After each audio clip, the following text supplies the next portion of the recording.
Sejarah mencatat paham komunisme merupakan catatan kelam yang pernah dialami bangsa Indonesia pada 50 tahun silam. Kekacauan pergejolakan nasional merebak dan memakan banyak korban jiwa. Isu komunisme di Indonesia masih sangat hangat diperbincangkan, khususnya di dunia politik. Perkembangan komunisme hadir di berbagai lini politik, dengan berbagai kemasan strategi dan taktiknya. Pengamat intelijen Wawan Purwanto mencurigai pada tahun 2019 mendatang merupakan era kebangkitan komunis di tanah air.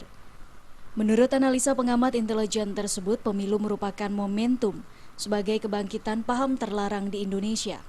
Kekhawatiran ini akan memicu perseteruan lama yang nantinya akan timbul perpecahan di dalam negeri. Mereka ingin masuk di dalam, partainya ingin hidup, ingin eksis dan ikut dalam pemilihan umum. Ya, partai itu tentu dengan nama yang berbeda ya, tapi intinya ada ideologi yang seperti itu. Memang ada, menurut saya nih hasil analisa saya, ada keinginan untuk seperti itu. Dan ini sebagai momentum memang harus masuk pemilu. Kalau tidak ikut dalam pemilu susah kan untuk bisa mengubah ataupun. Dari Jakarta, Rudi Wijaya melaporkan.